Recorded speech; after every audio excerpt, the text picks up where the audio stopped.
Shalom Bapak Ibu Saudara, kembali kita berjumpa dalam sesi Amazing Grace, persembahan yang sulung dari hati yang sulung.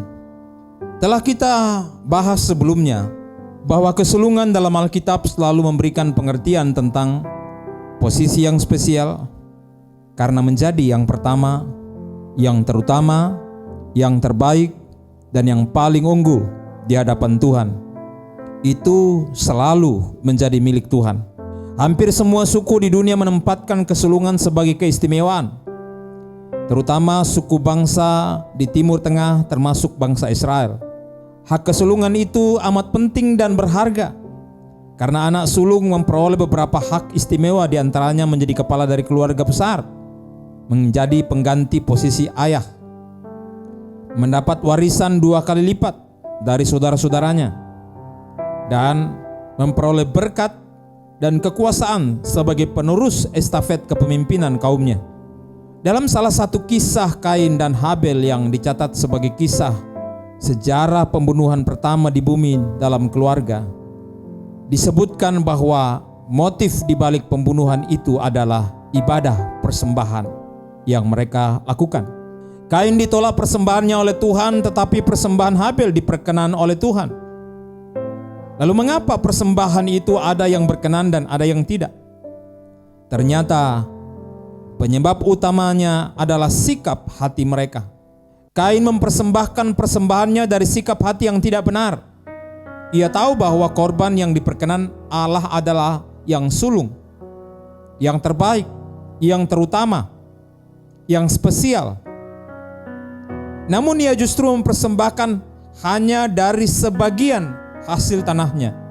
Itu tercatat dalam Kejadian pasal 4 ayat 3.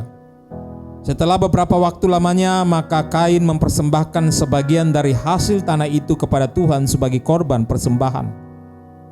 Sementara itu Habel, sang adik, berbeda.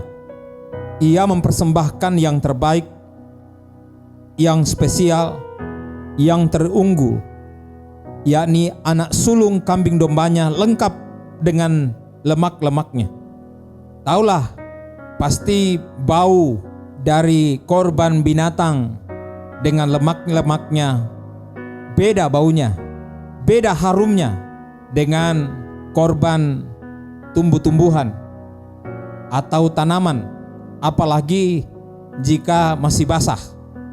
Nah, Bapak Ibu Saudara, dalam Kejadian pasal 4 ayat 4, Habel juga mempersembahkan korban persembahan dari anak sulung kambing dombanya, yakni lemak-lemaknya. Maka Tuhan mengindahkan Habel dan korban persembahannya, tetapi Kain dan korban persembahannya tidak diindahkannya. Lalu hati Kain menjadi sangat panas dan mukanya muram. Bapak Ibu Saudara, coba kita perhatikan bahwa dari ibadah mereka berdua, Tuhan bukan hanya melihat persembahannya, tapi Tuhan melihat seperti apa hati mereka yang memberikan persembahan tersebut. Persembahan mereka akan menentukan seperti apa hati mereka. Persembahan mereka memberi warna yang jelas tentang seperti apa hati mereka. Begitulah dengan Kain dan Habel. Nampak sekali bahwa ayat-ayat tersebut menjelaskan bahwa tidak mungkin persembahan yang benar dapat dihasilkan oleh hati yang tidak benar. Hati yang tidak benar akan menghasilkan persembahan yang tidak benar. Orang yang tidak benar pasti akan mengekspresikan ibadah yang tidak benar pula. Jadi jangan kita berpikir bahwa ibadah dan persembahan kita itu biasa-biasa saja. Ibadah dan persembahan kita sangat ditentukan oleh sikap hati kita, kualitas hati kita. Banyak orang Kristen berusaha menyogok Tuhan dengan persembahan yang nampaknya benar, nampaknya terbaik, nampaknya unggul dari segi jumlahnya atau kualitasnya pun mungkin lebih daripada orang lain. Namun itu bukan menjadi jaminan bahwa Tuhan berkenan. Seringkali orang Kristen beribadah atau memberi pelayanan atau persembahan hanya berfokus kepada bentuk, kuantitas, bahkan kualitas sekalipun, tetapi mengabaikan diri pribadinya, kualitas diri pribadinya di hadapan Tuhan. Banyak yang berpikir jika mempersembahkan yang terbaik seperti ukuran manusia pada umumnya, Tuhan akan menutup mata terhadap semua kesalahan dan gaya hidup yang tidak benar. Tuhan akan mengabaikan bagaimana memperoleh harta kekayaan tersebut dan semua yang dinikmati oleh keluarganya. Apakah Tuhan bisa berpura-pura dan bersikap seperti itu kepada setiap orang yang datang kepadanya untuk mempersembahkan korban? Bisa saja kita menipu gembala jemaat, atau bisa saja gembala berpura-pura tidak tahu, tetapi kita tidak bisa menipu Tuhan. Sebanyak bahkan sehebat apapun persembahan yang kita persembahkan kepada Tuhan, apabila sikap hati dan gaya hidup kita tidak diperkenan oleh Tuhan, maka persembahan kita tidak ada artinya di hadapannya. Semua itu membosankan, bahkan menjijikkan Tuhan karena dianggap penuh kejahatan.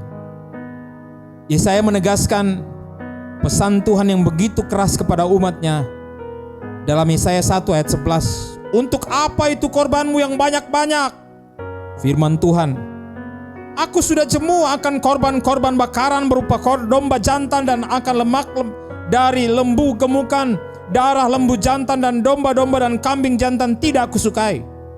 Bayangkan Bapak Ibu Saudara, jika ibadah, pelayanan dan persembahan kita dinilai Tuhan sebagai penuh kejahatan, menjijikkan, menjemukan, pasti konsekuensinya sangat besar.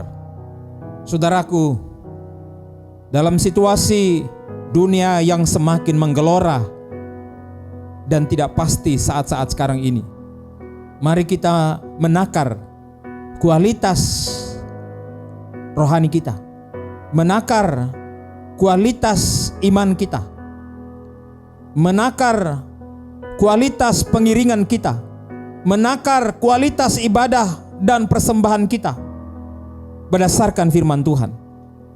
Mengapa? Karena kita tidak bisa mengelabui mata Tuhan agar mengabaikan sikap hati dan hidup kita yang tidak sungguh kepada Tuhan. Ayat 13 dari Yesaya 1 katakan, jangan lagi membawa persembahanmu yang tidak sungguh, sebab baunya adalah kejijikan bagiku. Aku tidak tahan melihatnya, karena perayaanmu itu penuh kejahatan. Bapak Ibu Saudara yang dikasihi Tuhan, persembahan yang banyak ternyata bisa lahir dari hati yang tidak benar atau tidak beriman. Ibrani 11 ayat 4. Bisa juga lahir dari hati yang tidak sungguh dan penuh kejahatan. 1 Yohanes 3 ayat 12. Kain bisa saja mempersembahkan korban yang banyak dari hasil kebunnya, tetapi hasil kebunnya menjadi tidak diindahkan Tuhan karena memang hatinya dibiarkan tidak benar. Itu terbukti dari Kejadian 4 ayat 5 katakan, lalu hati Kain menjadi sangat panas dan mukanya muram. Ayat 6 katakan, firman Tuhan kepada Kain, mengapa hatimu panas dan mukamu muram? Apakah mukamu tidak akan berseri jika engkau berbuat baik? Tetapi jika engkau tidak berbuat baik, dosa sudah mengintip di depan pintu. Ia sangat menggoda engkau, tetapi engkau harus berkuasa atasnya. Jadi rupanya hati Kain ini tidak benar. Dari kisah tadi jelas sekali, dia tidak mempersembahkan yang terbaik karena hatinya tidak baik. Dia tidak mempersembahkan dari yang terunggul, dari yang sulung, dari yang spesial, yang berbau harum, karena hatinya tidak unggul. Hatinya bukan hati yang sulung walaupun dia anak sulung. Jadi kesimpulannya, ibadah dan persembahan yang sulung hanya bisa dipersembahkan dari orang yang hatinya sulung. Hati yang seperti apa? Hati yang sulung. Hati yang sungguh beriman kepada Tuhan. Hati yang sungguh-sungguh kepada Tuhan. Hati yang dijaga kekudusannya. Kain tidak beriman kepada Tuhan, makanya tidak bersungguh-sungguh mengasihi dan menghormati Tuhan. Buktinya dia tidak mau mempersembahkan korban yang sulung, yang terbaik, yang terunggul seperti adiknya Habel. Motivasi hatinya melakukan persembahan kepada Tuhan hanya karena mau bersaing dengan Habel. Jadi kesimpulannya, Ibadah dan persembahan yang sulung hanya bisa dipersembahkan dari orang yang hatinya sulung. Hati yang seperti apa? Hati yang saya sebutkan tadi. Hati yang beriman, hati yang bersungguh-sungguh dan menjaganya dengan baik. Kekasih Tuhan, jika Anda rindu hidup dan memberikan persembahan pelayanan yang diperkenan oleh Tuhan, maka tidak ada cara lain selain membebaskan diri Anda dari hati yang tidak benar. Tuhan Yesus pernah mengungkapkan dalam Matius 5 ayat 23, jika engkau mempersembahkan persembahanmu di atas mezbah dan engkau teringat akan sesuatu yang ada dalam hati saudaramu terhadap engkau, tinggalkanlah persembahanmu di depan mezbah itu dan pergilah berdamai dahulu dengan saudaramu, lalu kembali untuk mempersembahkan persembahanmu itu. Jadi kita harus menjaga hati kita. Kita harus berdamai. Kita harus menjaga kualitas hati kita. Kualitas unggul, kualitas yang baik. Berilah maaf kepada orang yang bersalah. Mintalah maaf jika engkau telah berbuat salah. Ayat 25 berkata, segeralah berdamai dengan lawanmu selama engkau bersama-sama dengan dia di tengah jalan, supaya lawanmu itu jangan menyerahkan engkau kepada hakim dan hakim itu menyerahkan engkau kepada pembantunya dan engkau dilemparkannya ke dalam penjara. Tuhan memberkati. Mari kita menjadi pribadi yang sulung agar kita dapat mempersembahkan yang sulung, yang terbaik, yang istimewa dan diperkenan oleh Tuhan. Oleh anugerahnya kita pasti bisa. Amin. Dalam nama Tuhan Yesus kami berdoa dan bersyukur untuk firman-Mu. Biarlah firman ini meneguhkan kami untuk memiliki hati yang benar, hati yang baik, hati yang beriman, hati yang sungguh-sungguh mengasihi dan menghormati Tuhan, hati yang berdamai dengan semua orang. Biarlah hati kami adalah hati yang seperti yang Tuhan rancangkan. Bimbinglah kami Tuhan untuk dapat memberi dari hati yang benar, supaya kami dapat memberi yang sulung, yang teristimewa, yang pertama dan yang utama dalam hidup kami. Terpujilah Tuhan. Ini doa dan keyakinan kami. Kami percaya di dalam nama Tuhan Yesus Kristus. Haleluya. Amin.